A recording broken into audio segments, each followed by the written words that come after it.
Oke, shalom, selamat pagi. Kita bersyukur, berterima kasih bahwa pagi hari ini kita boleh bangun lagi dengan tubuh yang diberkati, dengan kekuatan kesehatan yang baru. Kita bersyukur kita boleh sama-sama lagi bersekutu, berkumpul di dalam nama Tuhan, sama-sama menghampiri tahta kasih karunia Tuhan. Kita bersyukur, kita berterima kasih, berkasih setia Tuhan yang Tuhan nyatakan terus dalam hidup kita. Kita mau datang menyembah Tuhan, sebab sungguh Dialah satu-satunya Tuhan dan tidak ada yang lain. Bapa, kami bersyukur, kami berterima kasih kepadamu pagi hari ini. Terima kasih buat pemeliharaanmu, penjagaan, penyertaanmu sepanjang malam kami. Pagi hari ini kami boleh bangun lagi dengan tubuh yang diberkati, dengan kekuatan kesehatan yang baru daripada Tuhan. Untuk kami pakai beraktivitas di sepanjang hari. Sebab itu kami mau mengawali hari yang baru ini dengan kami menghampiri tahta kasih karunia, bersyukur, memuji, menyembah. Sebab Engkaulah satu-satunya Tuhan, Engkaulah satu-satunya juru selamat, satu-satunya penolong dalam hidup kami. Dan tidak ada Allah yang seperti itu. Tidak ada yang lain selain Engkau. Sungguh Engkau yang layak dipuji, Engkau yang layak disembah, Engkau yang layak ditinggikan. Terima kasih.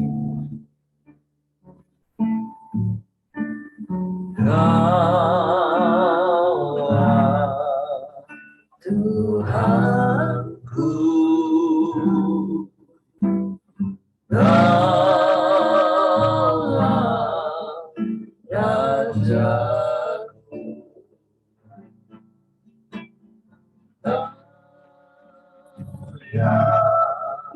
dan mulia di bumi dan di surga. Kaulah Tuhanku, Kaulah Tuhanku, Kaulah Rajaku.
diagungkan,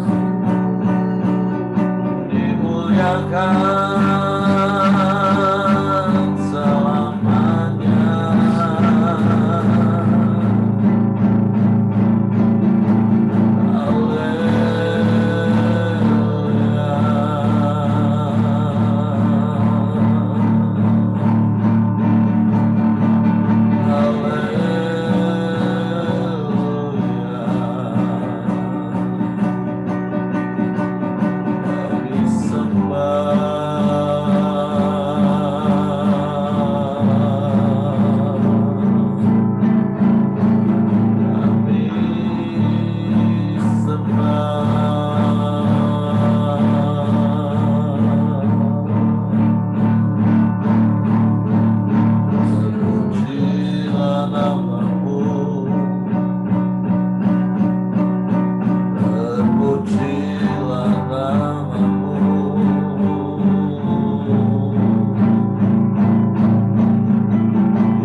Disembah,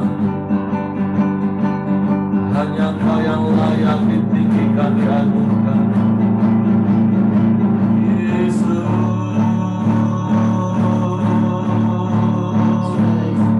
Yesus Tuhan,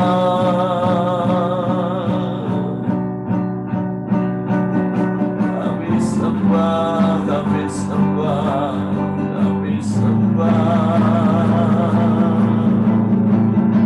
Sebab Engkau Allah, sebab Engkau Tuhan.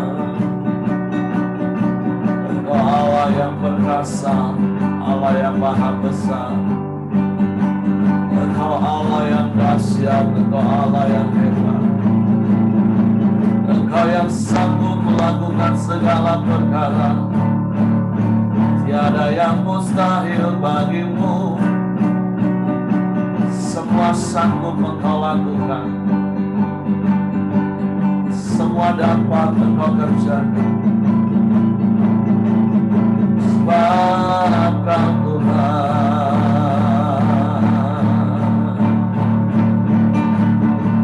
Engkaulah segalanya bagi kami. Engkaulah segalanya bagi kami. Sebab di dalam Engkau ada segala yang kami perlu.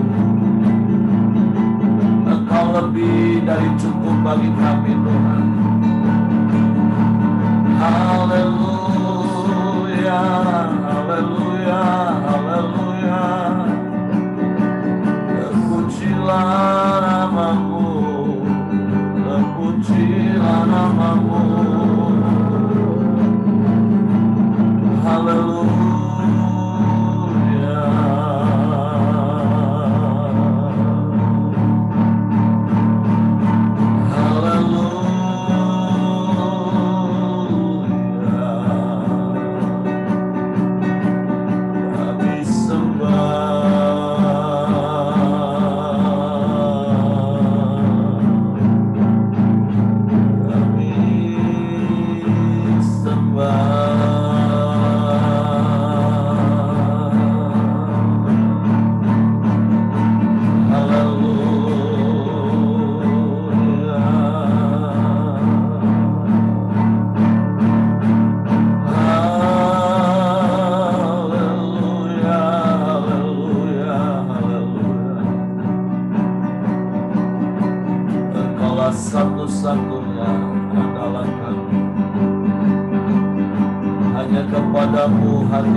percaya, sebab Engkau yang memimpin menuntun langkah hidup kami. Kami bangga punya Allah yang seperti-Mu. Engkau gembala yang baik bagi kami. Engkau yang menuntun langkah kami. Engkau yang memimpin hidup kami. Padang rumput yang hijau, Kau menyegarkan jiwa kami. Kau menuntun kami ke air yang tenang. Kami bersyukur sebab gadamu dan tongkatmu menyertai kami, Tuhan. Melindungi kami, menjagai kami. Kami bersyukur.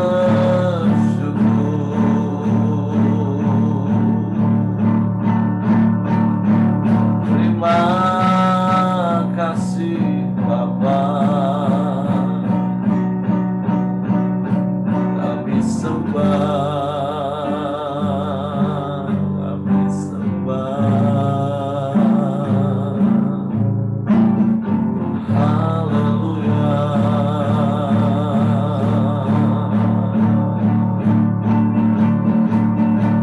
Haleluya, haleluya, haleluya, haleluya.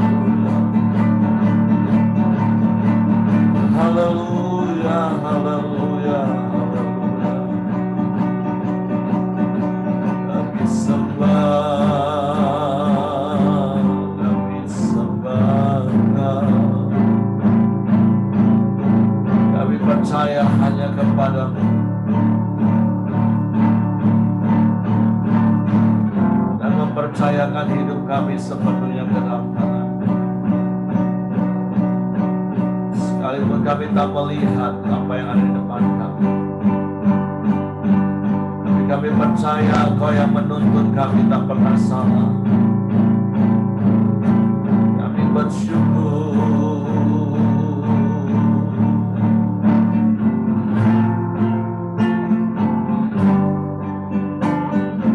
Saat ku tak melihat jalan-Mu, saat ku tak mengerti rencana-Mu, namun tetap ku pegang janji-Mu. Pengharapanku hanya padamu.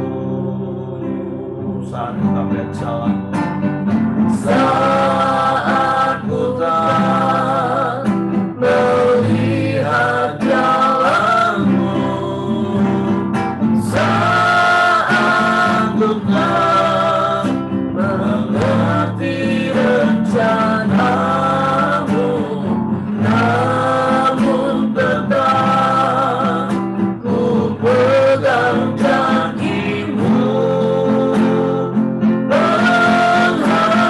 Pengharapanku hanya padamu. Hatiku percaya, hatiku percaya,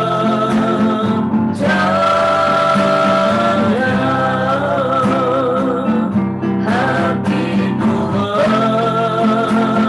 percaya, selalu ku percaya.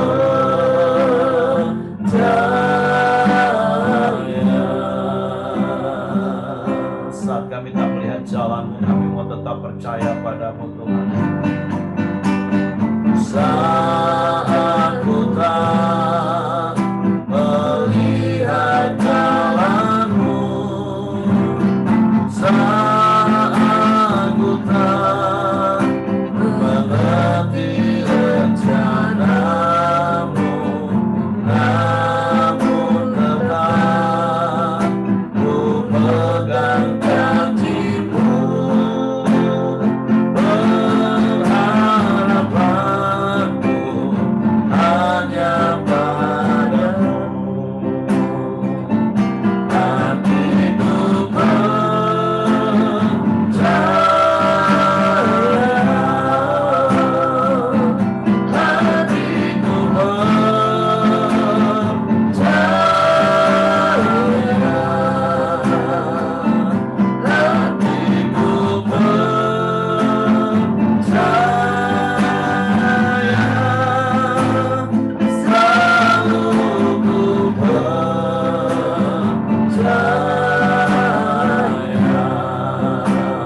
selalu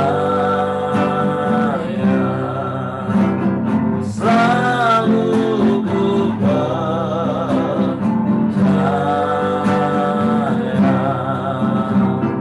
selalu ku percaya.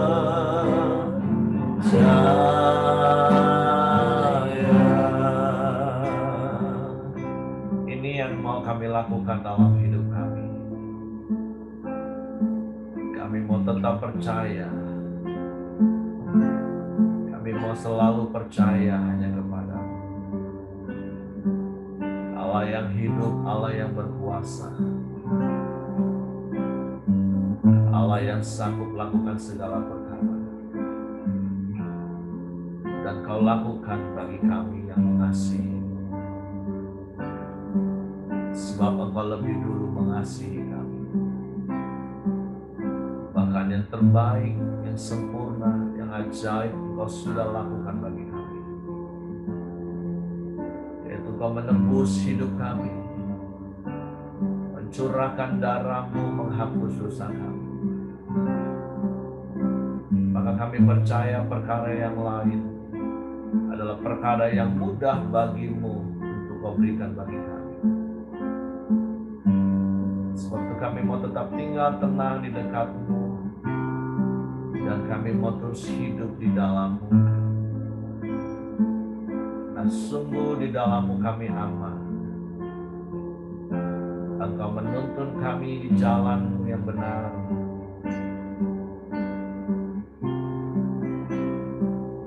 Dan kami percaya semua yang terbaik Kau berikan bagi kami. Bapak, terima kasih buat hari ini. Terima kasih buat kesempatan hidup satu hari lagi yang Kau beri. Dan biarlah hidup kami terus memuliakan nama-Mu. Sebab itu kami mau hidup berpadanan dengan firman-Mu, sesuai dan seturut dengan kehendak-Mu. Sebab itu pagi hari ini kami siapkan hati kami lagi untuk firman-Mu. Roh Kudus, tolong kami untuk mengerti, untuk kami memahami firman-Mu, sehingga kami percaya firman-Mu dan kami melakukannya dalam hidup. Kami sambut firman-Mu di dalam nama Yesus Tuhan kami. Haleluya, haleluya, haleluya. Amin. Oke, silakan Hengki. Terima kasih semua, selamat pagi. Pagi hari ini saya akan membagikan perikopnya dari Kisah Rasul 21 ayat 27 sampai 36. Perikopnya Paulus ditangkap. Saya bacakan ayat 27. Ketika masa 7 hari itu sudah hampir berakhir, orang-orang Yahudi yang datang dari Asia melihat Paulus di dalam bait Allah. Lalu mereka menghasut rakyat dan menangkap dia, sambil berteriak, "Hai orang-orang Israel, tolong, ini orang yang di mana-mana mengajarkan semua orang untuk menentang bangsa kita dan menentang hukum Taurat dan tempat ini.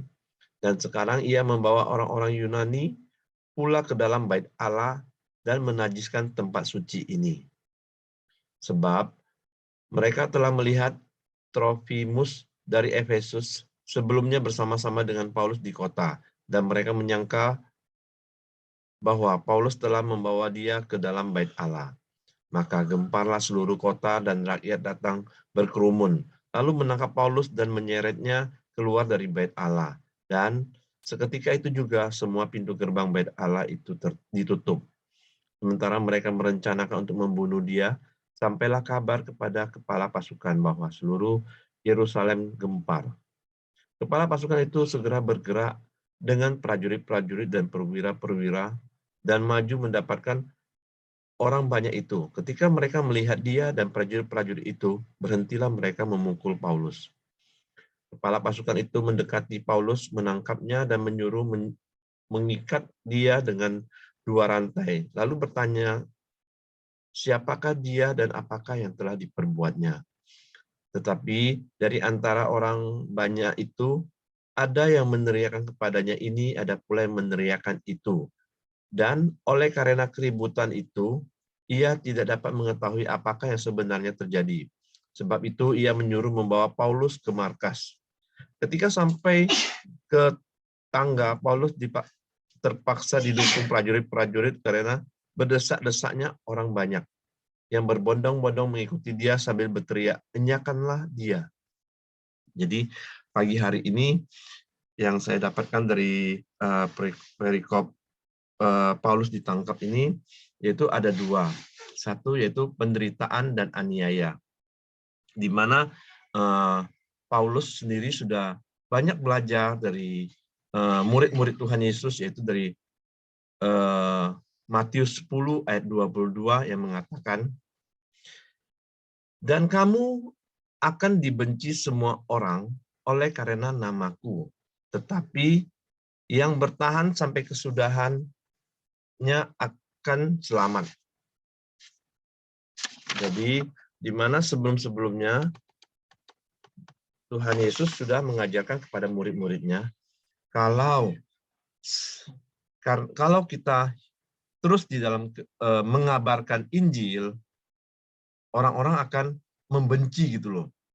Tapi bukan membenci orang yang mengabarkan Injil, tapi membencikan nama Tuhan Yesus.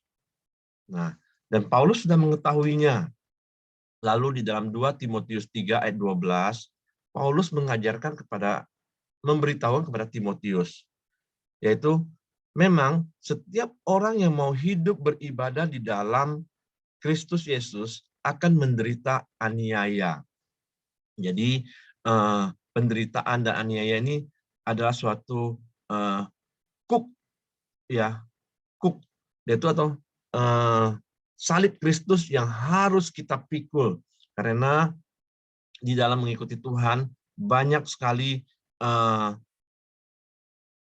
penderitaan yang harus kita ikut, tetapi penderitaan itu tidak melampaui daripada kekuatan kita, karena kadang-kadang kita kalau menginjilin, mungkin kadang kita ditolak atau kita tidak diterima, kita mungkin merasa, aduh, ini sesuatu yang tidak enak, tapi itu baru sedikit daripada penderitaan yang kita alami.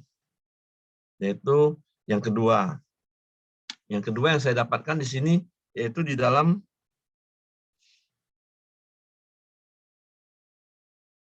ayat 28, di mana bait Allah adalah hanya untuk orang Yahudi.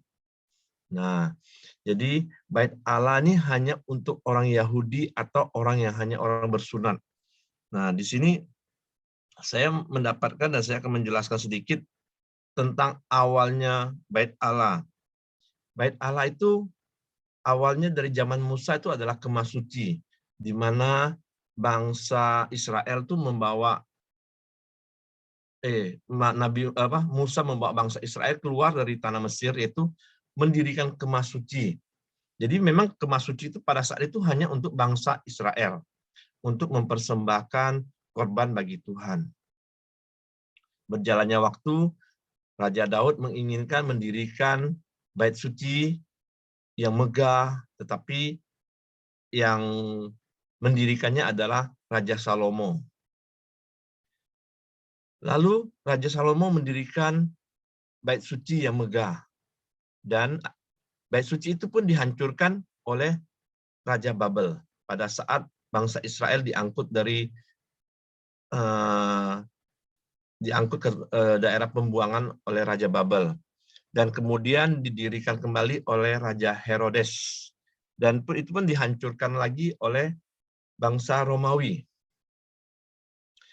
Saya pernah pergi ke Israel dan saya pernah melihat tembok ratapan. Ternyata tembok ratapan itu adalah sisa daripada dinding bait suci yang didirikan Herodes.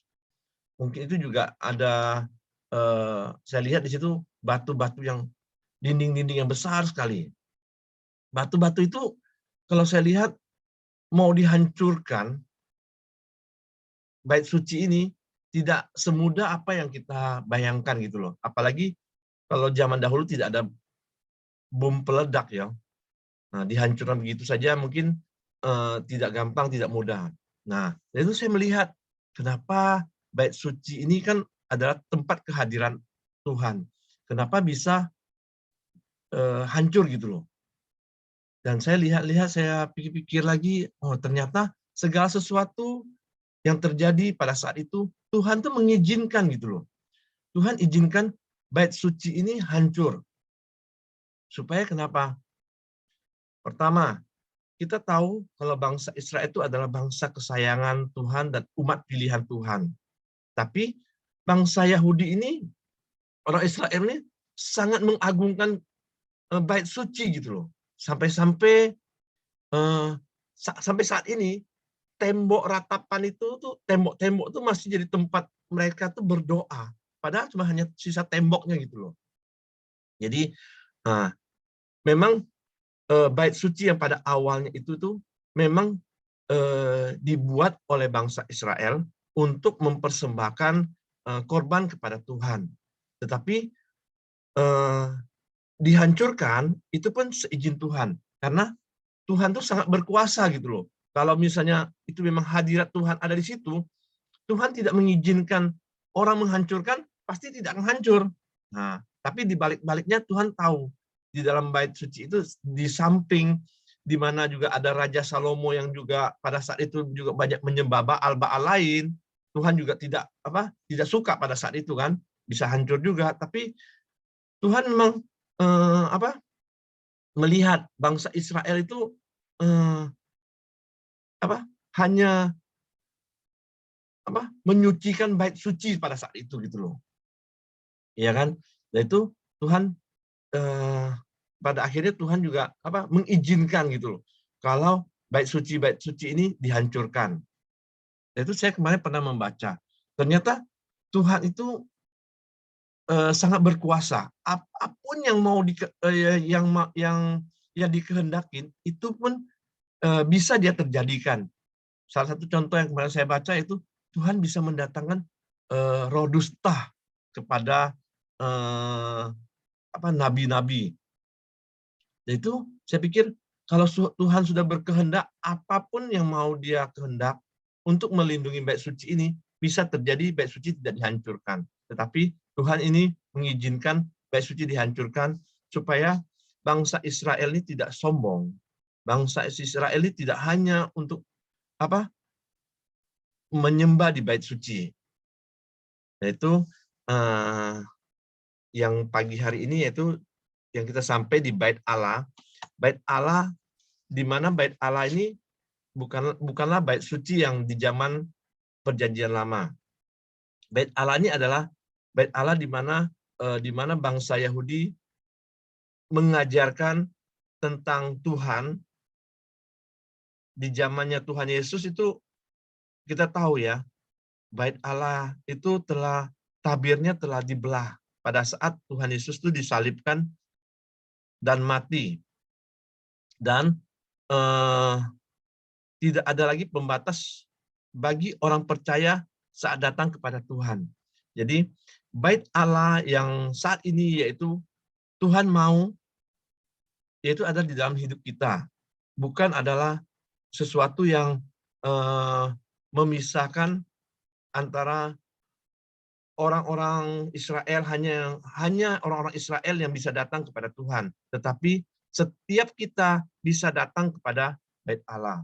Jadi Tuhan Yesus sudah menang atas bait Allah bagi setiap kita yang percaya kepadanya, supaya kita bisa datang kepada Tuhan. Jadi pagi hari ini di mana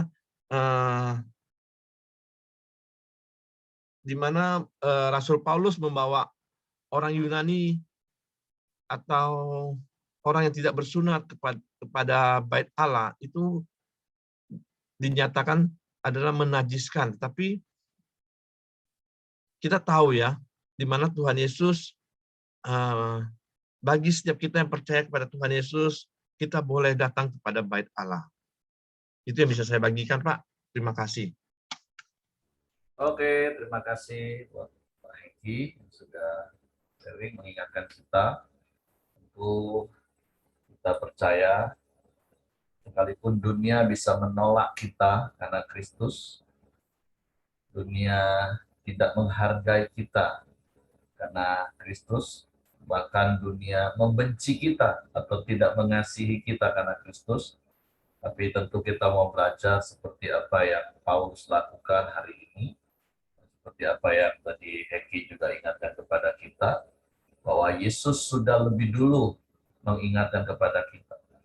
Tapi satu hal yang kita syukuri di dalam Tuhan, kita diterima apa adanya oleh Allah, bahkan kita dihargai, karena firman Tuhan katakan kita ini berharga di mata Tuhan, dan Tuhan mengasihi kita. Karena sesungguhnya itulah kebutuhan dasar manusia, yaitu diterima, dihargai, dan dikasihi. Oleh sebab itu, kita bersyukur karena ketiga hal ini, kebutuhan mendasar manusia, itu kita dapatkan di dalam Yesus.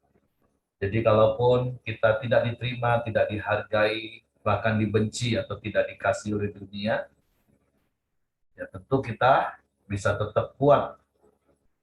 Dan kita juga bukan menjadi pribadi yang mencari penerimaan orang, kita bukan di pribadi yang mencari penghargaan atau pujian dari manusia, dan kita juga bukan mencari kasih dari manusia. Oleh sebab itu, jangan pernah ragu untuk terus beritakan Injil, untuk tetap hidup di dalam kebenaran firman Tuhan. Nah, yang kedua, seperti yang Hengki tadi katakan, orang-orang Yahudi, mereka lebih fokus kepada hal-hal lahiriah, mereka mengkultuskan bait Allah.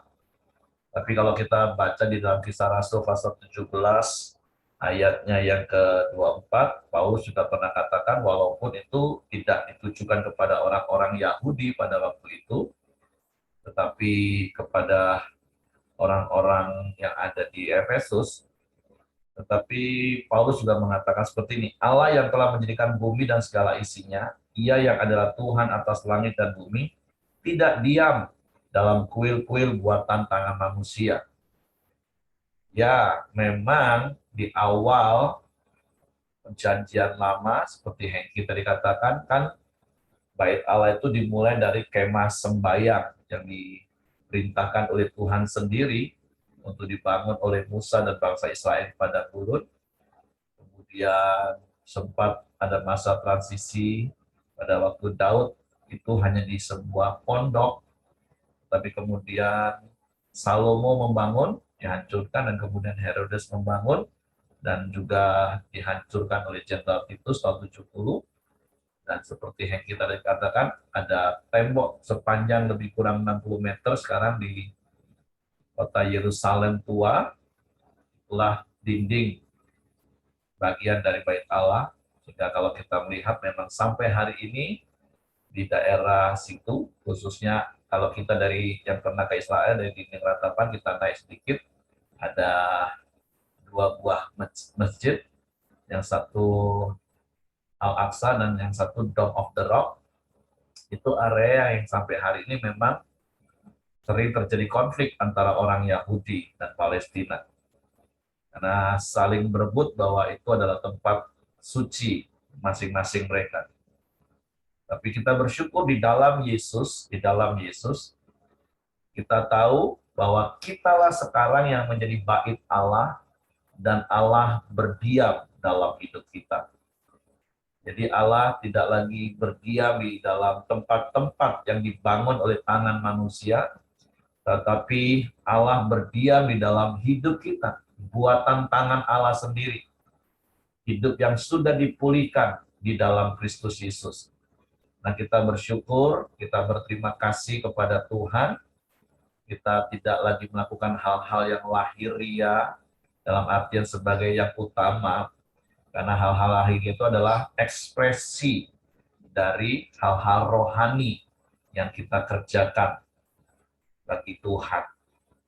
Nah, itu yang Tuhan ingatkan kepada kita pagi hari ini. Dan satu hal lagi yang Tuhan mau ajar kepada kita, seperti yang tadi juga Hengki sempat singgung, bahwa orang-orang yang hari itu ada di sekeliling Paulus yang menjadi provokator sehingga terjadi keributan yang sekali lagi Ternyata sudah sejak zaman dulu bahkan sampai sekarang, kalau ada keributan, ada demo besar-besaran, selalu saja orang yang berdemo tuh kadang nggak tahu apa yang didemo, mereka hanya ikut-ikutan. Seperti ayat dikatakan juga beberapa waktu yang lalu, ketika terjadi hal-hal krusial, kerusuhan seperti itu, yang satu teriak A, yang satu teriak B, yang satu ngomong A, yang satu ngomong Z, nggak tahu, nggak jelas. Kenapa? Karena semua hanya dimulai dengan yang namanya asumsi. Maka tadi di ayat yang ke apa ya? Salah satu pasal 21 ayat yang ke-29. Sebab mereka telah melihat Trofimus dari Efesus sebelumnya bersama-sama dengan Paulus di kota. Iya, memang Trofimus orang Yunani ada bersama dengan Paulus, tapi di kota. Nah, oleh karena itu apa? Dan mereka menyangka. Nah, ini menyangka. Inilah asumsi. Betapa jahatnya asumsi itu. Oleh sebab itu, sekali lagi kita sudah diajar, khususnya kita yang sudah ikutkan pria, dan tentu ini bukan hanya bagi setiap pria, tapi juga bagi setiap orang percaya, pola pikir kita harus meningkat. Bukan saja dari asumsi kita meningkat kepada kebenaran, tapi harus meningkat sampai pada hikmat, yaitu firman yang mengendalikan, menguasai hidup kita, sehingga kita menjadi orang-orang yang berhikmat, orang-orang yang bijak. Tidak sedikit-sedikit pakai asumsi, karena 95% lebih asumsi itu belum tentu benar, dan asumsi itu jahat. Apalagi kalau kita bukan orang yang biasa menguasai hati, menjaga hati kita dengan firman, tentu asumsi itu akan menjadi pikiran-pikiran jahat yang akan merugikan orang lain dan juga merugikan diri sendiri. Sekali lagi, apalagi kalau suami istri, jangan pernah pakai asumsi.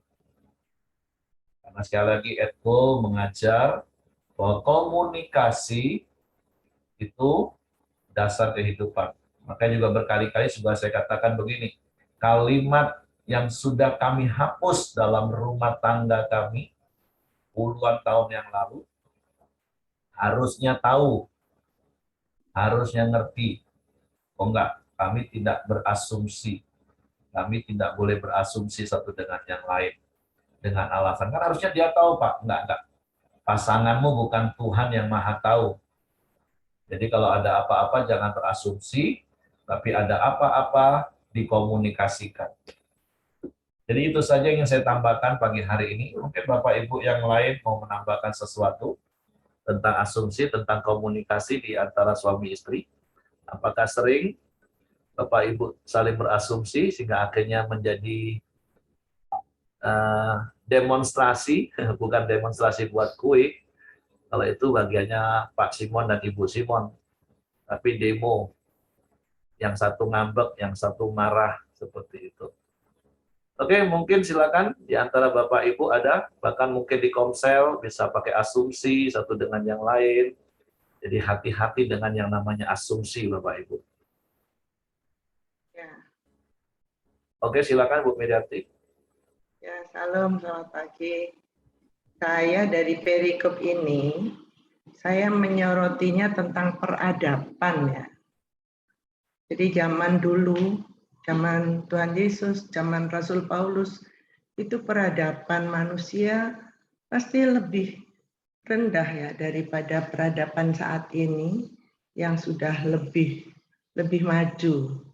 Kalau dikatakan komunikasi itu sudah lebih canggih. Ya, kalau komunikasi dengan saudara, teman, bisa pakai WhatsApp, bisa pakai email ya ke kantor. Kalau suami istri saya alami ya makin lama saya ngangguk aja gini, suami saya tahu itu saya mau apa gitu.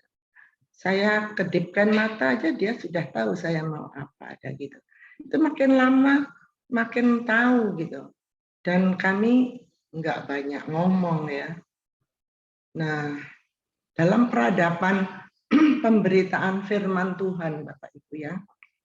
Mungkin akhir-akhir ini Bapak Ibu ada yang lihat YouTube ya. YouTube-nya Paul Chang misalkan ya. Mohon maaf. Jadi gini, kalau kita memberitakan Injil ya, karena ini Indonesia ini ada 6 agama, bahkan 7 ya yang mau diterima dengan aliran kepercayaan ya. Agama ke-6 Konghucu, ke-7 aliran kepercayaan. Tuhan Yesus itu Bapak Ibu tidak membawa agama. Jadi mereka beragama apa saja silahkan. Tapi yang penting kita memberitakan Tuhan Yesus Juru Selamat. Nah itu. Supaya mereka diselamatkan. Dan kita kalau memberitakan Injil kepada mereka, kita nggak perlu mengolok-ngolok gitu loh. Ya, nggak perlu menjelek-jelekin entah itu nabinya kawin lebih dari 15 orang kayak apa. Ya itu kalau mereka masih di sana, mereka begitu percayanya. Tapi kalau nanti begitu mereka mendengar kuasa karya keselamatan Tuhan Yesus, itu akan diubah oleh Roh Kudus. Nah itulah Bapak Ibu. Jadi tidak usah mengolok-olok, menjelek-jelekkan, tidak usah. Ya kalau kita belajar dari Tuhan Yesus, Tuhan mau kita hari lepas hari memperbaharui budi kita, ya pembaharuan akal budi supaya kita lebih halus, lebih lemah lembut seperti Tuhan Yesus. Tuhan kan mengatakan belajarlah kepadaku, ya karena aku lemah lembut dan rendah hati, dan yang kupasang itu ringan. Kuk kan dulu Pak Heri sudah mengarahkan, kuk itu bukan beban, tapi kuk itu cara Tuhan mengarahkan kita kemana kita harus menuju dalam hidup ini. Nah kalau saya amati orang Yahudi zaman dahulu, walaupun dulu saya punya ya, SD itu punya teman orang Yahudi. Namanya bagus, namanya Zipora. Saya lupa lagi Zipora itu istrinya Isa apa? Siapa ya? Yakub. Musa. Oh, Zipora istrinya Musa. Ya, jadi namanya Zipora. Saya lihat memang mereka itu ya kalau orang Yahudi memang merasa tinggi ya, tinggi dalam artian orang pilihan gitu. Tapi mereka baik kok, baik. Terima kita, terima dan mereka menunjukkan adat istiadatnya. Nah, kalau kita memberitakan Injil, kita juga harus baik kepada setiap orang. Supaya apa? Supaya mereka mau menerima perkataan kita. Karena kalau perkataan kita aja tidak diterima dan hubungan kita tidak diterima, nggak bisa kita memberitakan Tuhan Yesus. Nah, peradaban sekarang beda dengan peradaban dulu, komunikasi makin canggih. Saya kira hanya hal-hal tertentu yang bisa membuat komunikasi kita tidak bisa berjalan dengan baik, yaitu orang yang kita ajak komunikasi itu dia putuskan nggak mau berkomunikasi dengan kita. Nah itu, kita ya kalau sudah menghadapi hal seperti itu ya kita harus minta petunjuk Roh Kudus, minta Tuhan memulihkan orang itu supaya kita bisa berkomunikasi lagi dengan baik kepada siapapun. Karena pemberitaan Injil Kristus itu tidak berhenti sampai karya keselamatan, tapi sampai kita itu menjadi seperti Kristus dan kita nanti menjadi mempelai Kristus. Itu yang saya dapati hari ini, Pak. Puji Tuhan. Oke, terima kasih. Jadi sekali lagi diingatkan, jangan menyampaikan kabar baik, yaitu Injil, dengan cara yang buruk. Seperti Ibu Mirianti tadi katakan, kita tidak perlu memburuk-burukan dan menjelek-jelekan, apalagi menyerang. Jadi sekali lagi, jangan memberitakan kabar baik, yaitu Injil, dengan cara yang buruk. Yang kedua, yang seperti Bu Wirianti juga tadi katakan, suami istri terus bangun komunikasi, baik itu secara verbal maupun non-verbal, hingga sampai tingkatan seperti Bu Wirianti tadi katakan, ketipan mata saja itu sudah bermakna. Nah, seperti Pak Simon dan Ibu Simon sedang berkomunikasi. Nah, sudah tingkat tinggi. Karena apa? Karena sering berkomunikasi baik secara verbal maupun secara bahasa tubuh, non-verbal. Jadi ngangguk saja sudah ngerti. Nah, jadi yang sudah semakin bertambah usia pernikahan harusnya semakin. Mungkin Ko Simon, siapa yang mau cerita tentang bahasa non-verbalnya? Semakin memahami satu dengan yang lain.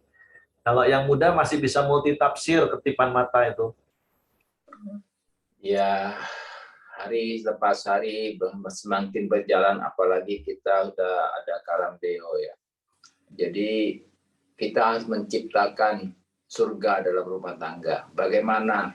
Memang komunikasi itulah fondasinya.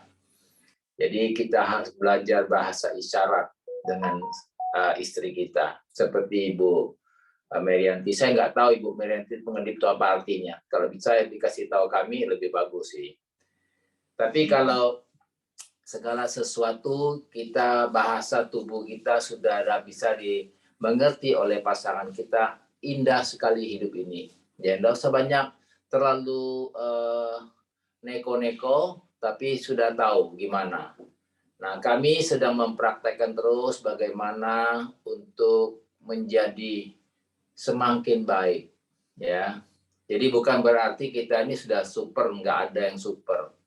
Karena iblis selalu ya kan bekerja, ya. Apalagi hari-hari terakhir ini dia kerjanya lebih keras lagi, ya. Jadi kita juga harus kerja keras, ya. Kalau tidak ada seimbang akan runtuh kita. Maka kami selalu ya kan menikmati, ya.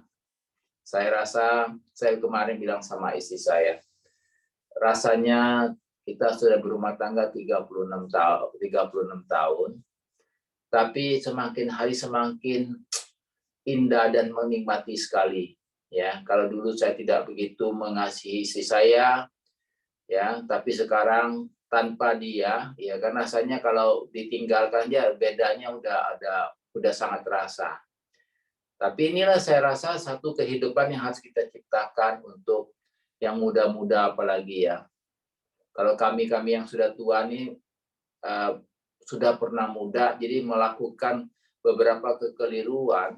Kami harap yang muda-muda jangan lagi. Jangan berkata, ya aku mau coba, jangan cobalah.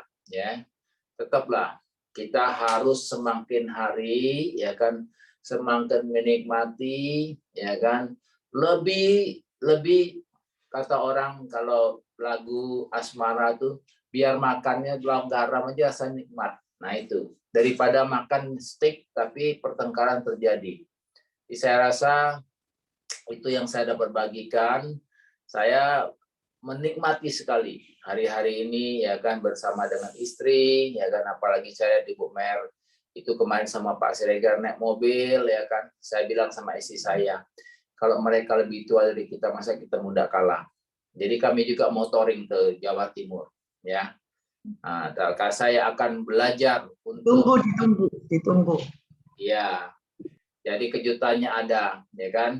Nah, kami akan belajar di sana bagaimana mengedip mata sama Ibu Marianti. Demikian, Tuhan memberkati. Oke, jadi ada kalimat nasihat penting dari orang tua yang sudah pernah masuk neraka. Yang muda jangan coba-coba mau cicip masuk neraka ya. Biarlah yang tua sudah bertobat, sudah nikmati surga. Yang muda jangan coba-coba. Makanya belajar terus berkomunikasi. Nah tipsnya begini Bapak Ibu kalau bicara bahasa tubuh. Kalau kedipan mata itu kan memang harus ilmunya tingkat tinggi sampai paham. Tapi minimal begini, pahami kalau wajah pasanganmu udah berubah nggak enak, itu pahami dia sedang marah. Itu paling mudah difahami. Oh, pasanganku lagi nggak seneng ini. Jadi jangan dipancing. Karena kalau soal ngangguk, geleng, ketipan mata, itu Nah, itu bisa multitafsir. Ini maunya apa? Tapi kalau wajah pasanganmu berubah nggak enak, itu harusnya sudah paham. Dia sedang marah. Nah, itu yang paling mudah sebenarnya. Nah, kalau hal yang paling mudah saja kita nggak bisa paham, wah, kalau udah tingkat tinggi seperti Ibu Mirianti dengan Pak Simon, Ibu Simon, nah lebih susah lagi. Karena itu ilmu dasar bahasa tubuh menurut saya. Kalau wajah sudah nggak seneng, nah, paham. Sebelum kita paham, ketipan mata, tangguhan sekali, 3 kali, nah itu perlu ilmu itu. Nantilah belajar secara khusus pada orang-orang yang sudah lebih senior. Begitu kan Pak Ramli? Oke, Betul sekali. betul. Jadi minimal yang muda-muda pahami ilmu dasarnya bahasa tubuh. Wajah pasanganmu kalau sudah berubah nggak enak, nah, pahamilah itu. Itu artinya jangan. Terus bahasa-bahasa terserahlah, nah itu sudah dipahami.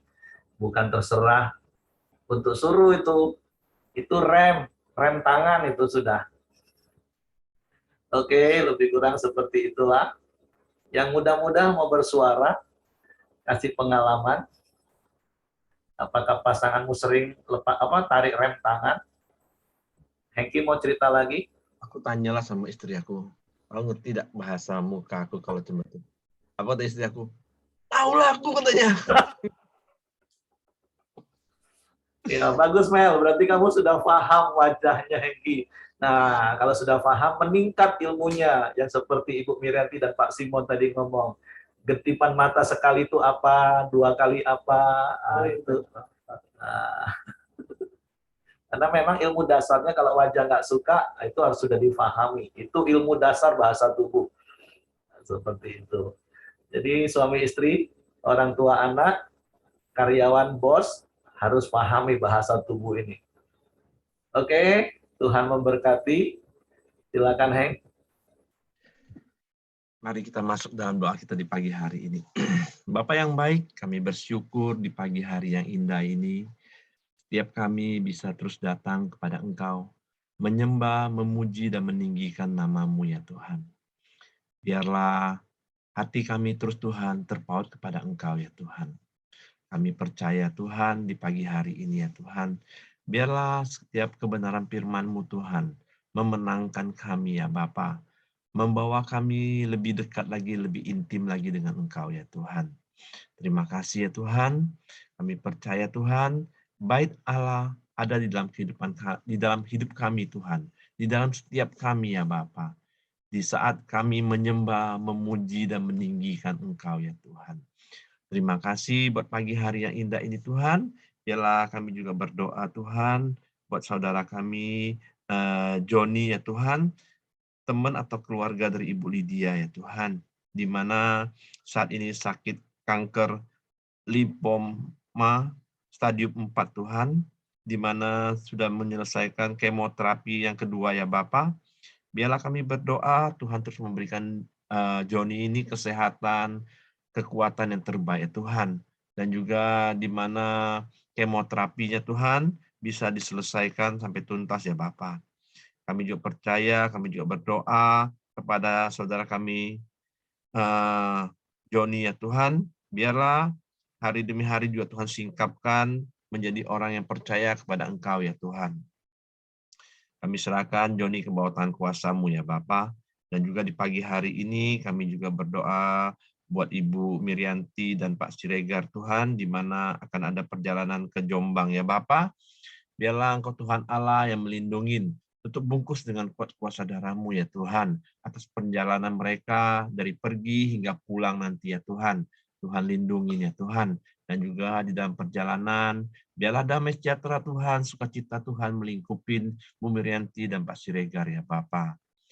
Tuhan lindungi kendaraan mereka ya Tuhan.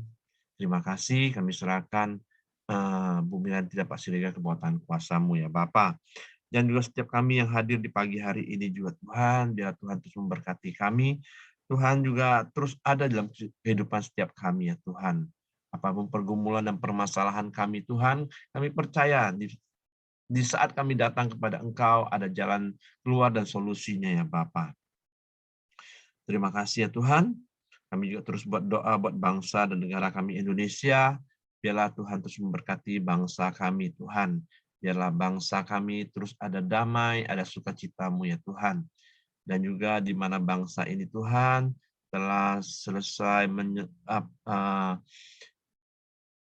melakukan Lebaran ya Tuhan, di mana orang-orang sudah mudik dari tempatnya ya Tuhan, dan juga kembali ke kota atau ke tempat kerja ya Tuhan. Biarlah penyebaran virus COVID Corona Tuhan tidak ada lagi di atas bangsa ini ya Bapa. Tuhan, berikan kesehatan, kekuatan kepada orang-orang yang mudik ya Tuhan, orang-orang yang berpergian kemanapun mereka pergi Tuhan, Tuhan memberikan imun yang terbaik ya Bapa. Terima kasih Tuhan, Tuhan juga berkati pemerintahan kami, presiden kami dan wakil presiden dan juga menteri yang ada Tuhan, biarlah mereka terus Tuhan sehati dan terus membangun bangsa kami Indonesia ya Bapa. Terima kasih Tuhan, kami serahkan bangsa kami Indonesia ke bawah tangan kuasa-Mu. Mari kita masuk dalam doa Bapa kami. Bapa kami yang di surga, dikuduskanlah nama-Mu, datanglah kerajaan-Mu, jadilah kehendak-Mu di bumi seperti di surga. Berikan kami pada hari ini makanan kami yang secukupnya, dan ampuni kami akan kesalahan kami, seperti kami juga mengampuni orang yang bersalah kepada kami.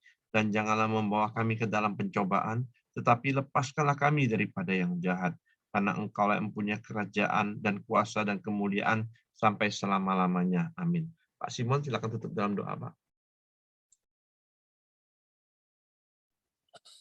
Kembali kami datang dengan bersyukur dan berterima kasih kepada Tuhan bahwa kami merasakan semakin hari semakin indah di dalam setiap kehidupan kami, dan seluruh anggota Koramdio Tuhan juga merasakan.